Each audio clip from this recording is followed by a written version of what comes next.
Do you like the metaverse? Because I like the metaverse, and I'm really excited that Virtua's Cardano Island is sponsoring this episode.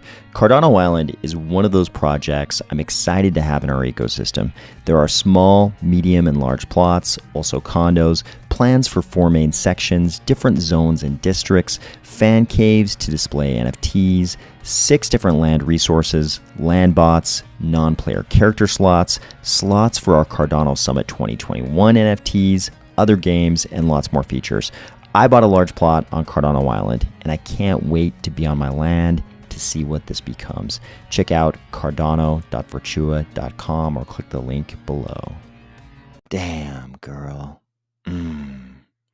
You've probably already noticed your timing is perfect. Cardano is fresh back from the gym, muscles rippling, testosterone surging. Formal pocket protector, extra protection, 5 pens, gold toe socks, already fitted, neck beard, perfectly manicured, roses, chocolate, pinot noir, all await you at the table. Then Cardano's gonna take you on a magical carpet ride in its Bentley-Lambo-Benz. Girl, it's time to get brand intimate. Ready? Let's go.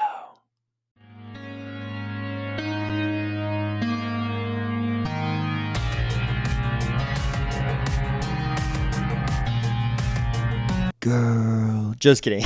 Today we are going to discuss Cardano pulling down a top ranking among cryptocurrencies, even edging out Bitcoin, Vasil progress, the ability to soon add something to your ADA handles, Carda Station with a new feature rollout, and a very nice video about a recent IOG trip. If you were extremely confused by that intro, or if you're finding value in these videos each weekday, please just think about delegating to the Army of Spies stake pool, ticker AOS. Here it is, guys. My whole life, I've been telling everyone that I'm the best. And occasionally, very occasionally, someone will agree with me temporarily.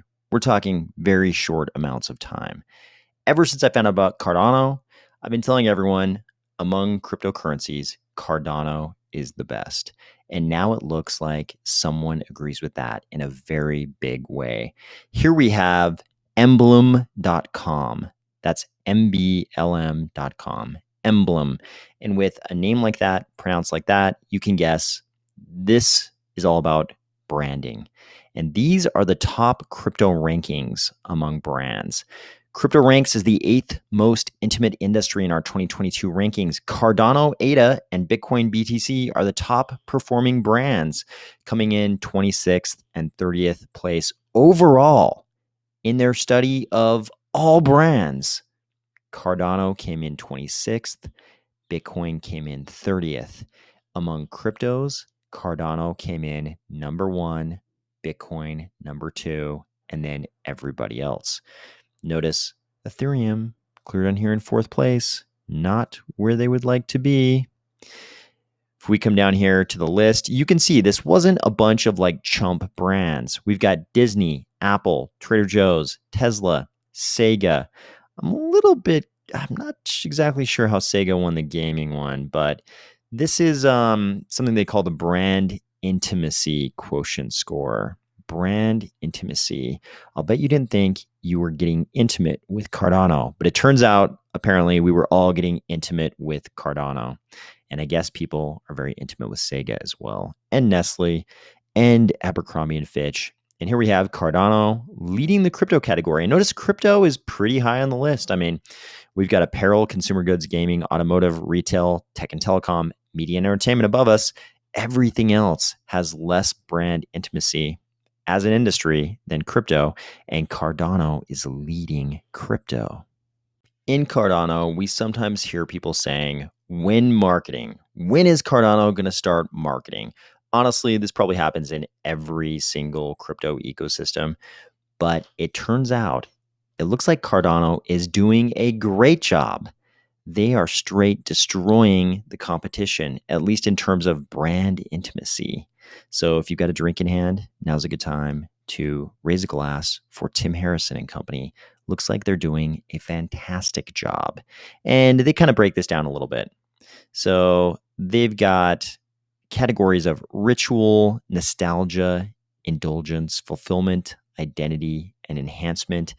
And the stages of brand intimacy, I guess, are fusing, bonding, and sharing.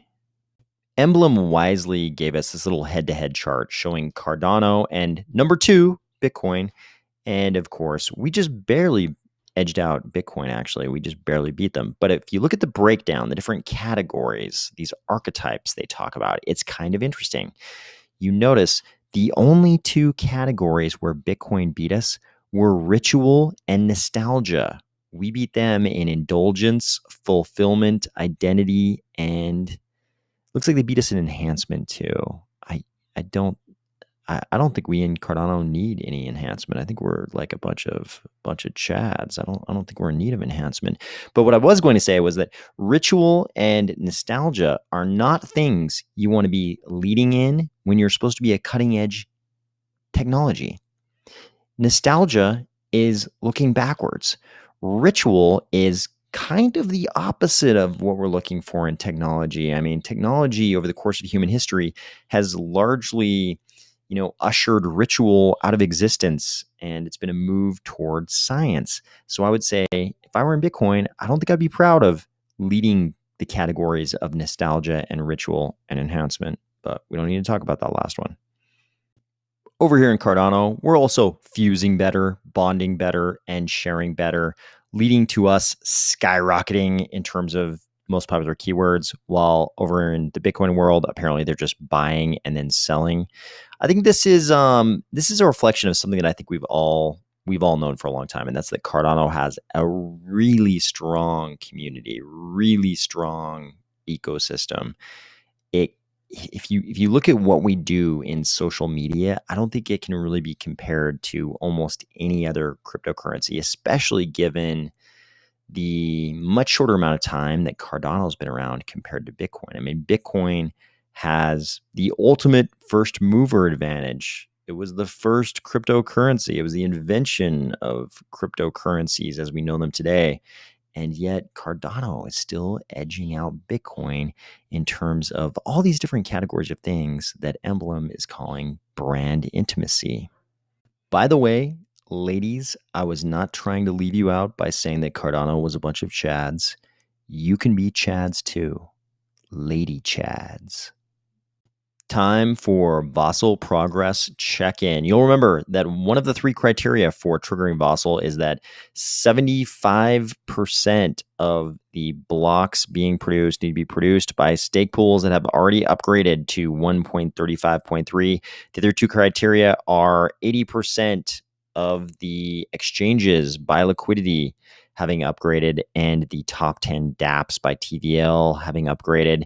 Right now, it looks like by the blocks, we are at 45% having upgraded to 1.35.3. That is 63% of nodes reporting 1.35.3. And they've also got another count here. So this is by Epic. They've also got 1 day, 12-hour, 6-hour, and 1-hour counts if you're curious to see those. This is pooltool.io under the network health tab. Of course, an Epic is 5 days. IOG also gave us their very own 13-part thread on the Vasil rollout status. So in this thread, they let us know what they've released, what they're testing, all about any bugs that are outstanding. There are only 9 minor bugs outstanding, and none of them will block the hard fork. Of course, this is software development, so there are always going to be things that software developers want to fix in the product. These are all what they're calling, I think, severity 4 or 5 bugs, which they classify as minor. And again, none of these will slow down Vasil or stop Vasil. They also talked to us about the SPO 1.35.3 adoption we just talked about. And then they get to exchanges. You'll remember another one of the categories for Vasil, the trigger Vasil, is that 80% of the exchanges by liquidity have to have upgraded. And they announced that Binance has announced they're updating their Cardano nodes, so we're on the way. Kudos as ever to the Cardano Foundation exchange team for supporting this process. And then they talk about dApps. So 4 out of the top 10 have thus far confirmed to IOG that they are actively testing against Node 1.35.3 on the pre-production testnet. I'm hoping what this means is that the other 6 out of 10 are also on the pre-production testnet. They just haven't reported in that that's what they're doing. I'm sure they're working really hard, and reporting that they're working really hard is not the top priority on their list. And even if they're not on the pre-production testnet, I hope that's just because they're on some other testnet and they're getting ready to jump to the pre-production testnet. We also found out that they are finishing off an updated web page so we can follow some of the key info and metrics in this thread. Hopefully that'll have a good count. I think a lot of people are relying on Pool Tool right now for the SPO 75% progress, but it'll be interesting to see. It sounds like this website is going to be updated for tomorrow. So we can take a look tomorrow and see if that's going to update us on all 3 of the criteria. Speaking of dApps, Handle had this to report: personalization, it's coming. And they had this great video which explains you can add data. This is all under personalization. When personalization is here, you can add data to your root or subhandle. You can choose data to be encrypted. Data can be edited. Your handle is tied to a smart contract. I think there was also data can be removed. I think there was something. Yeah, data can be removed. Data can be edited. Data can be encrypted.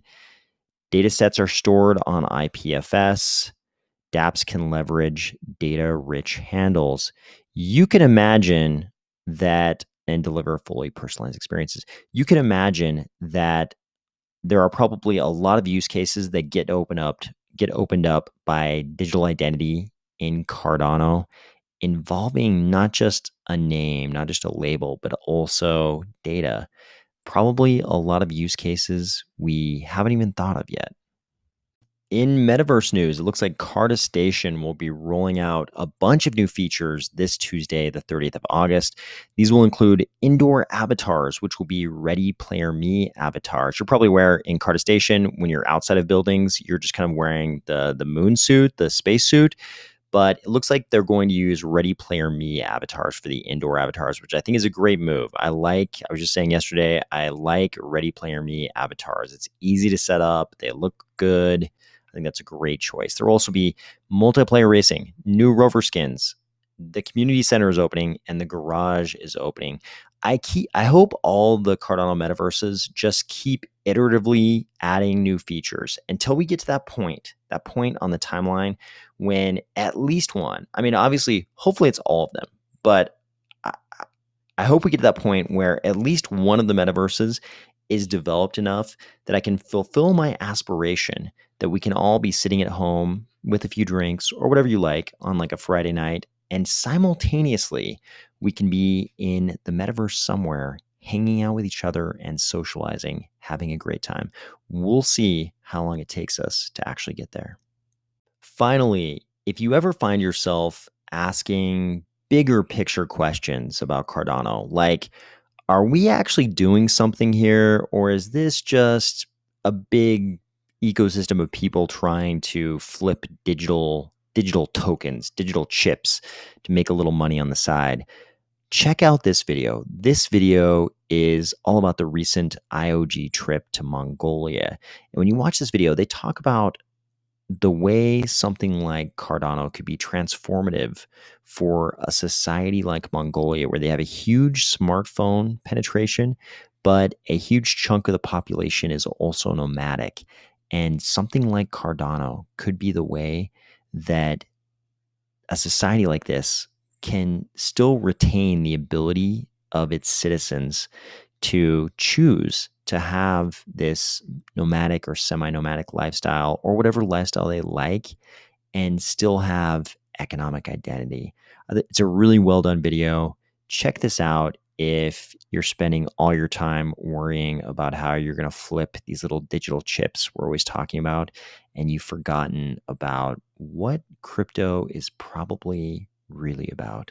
I hope you're going to have a great weekend. We're now in late August.